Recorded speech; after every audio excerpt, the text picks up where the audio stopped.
още една любима категория – младите променящи, тези, в които сме вперили поглед. В тази категория имаме 4 финалисти. Нека да видим кои са те.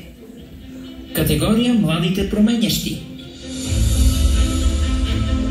Деца и младежи до 25 години, които работят по осъществяването на смели идеи с социален елемент и вдъхновяват следващото поколение агенти на промяната. Финалисти в категорията. Веселин Сандев. Той е образователен медиатор в първоначално училище Христос Мирненски в град Омуртак, Стърковище, и създател на футболния отбор Реал Омуртак, чрез който насърчава децата да водят активен начин на живот. Основната роля да помогне на уязвими лица да намират своят път към знанието и личната реализация. Христо Георгиев. Той е организатор на протестите Училището не е църква и за истинско образование от 2025 година.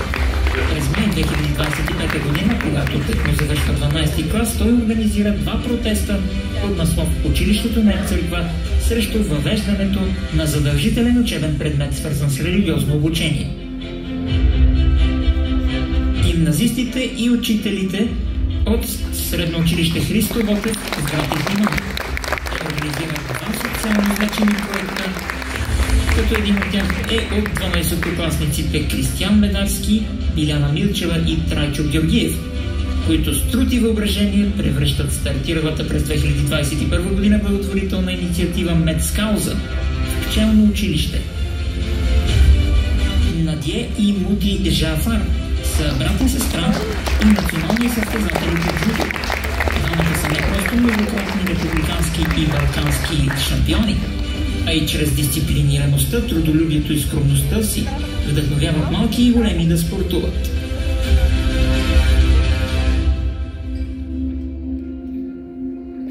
Сега ще поканя всички, които са тук на сцената. Видях, че имаме в номинацията гимназисти и учители. С риск да напълним тук килимчето. Всички, които се видяха изписани, прожектирани, да заповядат тук, за да си получат грамотите. И след това ще поканя Жустин Томс, която се уверих, че е тук, за да ми помогне. Бях сигурна, че ще напълним сцената. Заповядайте.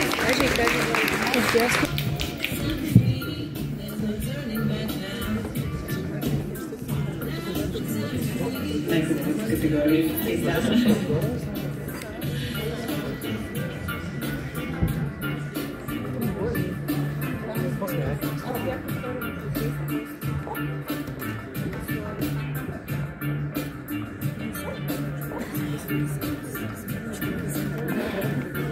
Правим място на фотографа за снимки и на вас ви давам възможност да ги аплодирате шумно. Всички са за награда.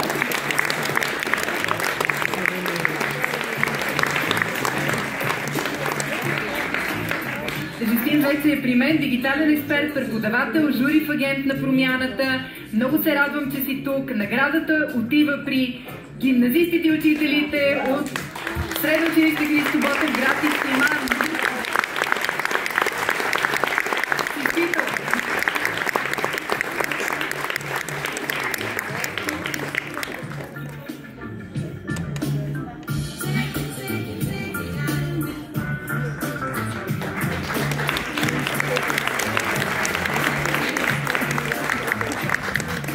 Заповядайте на микрофона. До година зала 1 на НДК. Така ги виждам нещата. Благодарим за наградата. За нас, учениците от 11 клас Средно училище Христо Ботев, град Ихтиман, тази награда не е просто признание, а доказателство, че добротата има силата да променя света.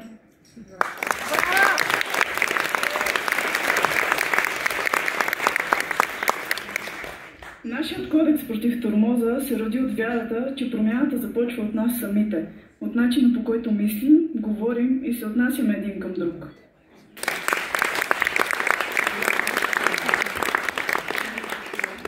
Създадохме 360 члена по един от всеки ден от годината, защото идеята не на тормоза не е само лозунг за един ден, ами пък избор за всеки ден.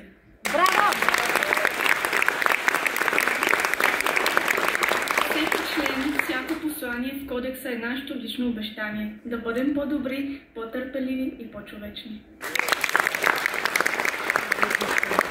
Приемаме тази награда от името на всички ученици, които вярват, че доброто трябва да бъде закон на сърцето, и ще продължим така за мене на тормоза, не с гняв, а с доброта, разум и смелост. Благодарим ви!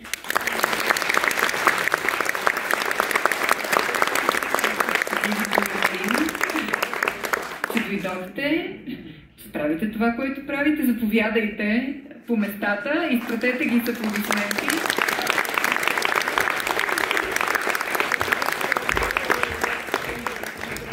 Преди да продължим с наградите, бих искала да поканя на сцената актрисата. Да. Вие също имате реч.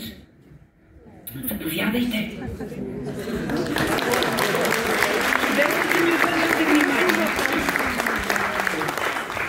Добър вечер на всички. Първо искам да благодаря за наградата и за това, че имаме възможността да сме тук сега пред вас. И като цяло всичко започна на шега и в крайна сметка се превърна в едно голямо нещо, за което също много благодаря.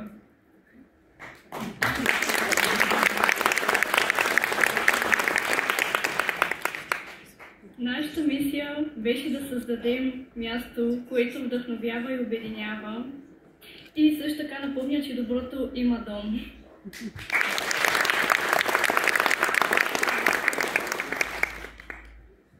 Тази награда е за всички, които вярват, че промяната не се чака, тя се строи.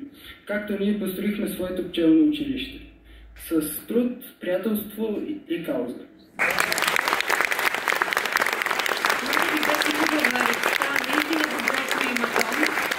Благодаря ви.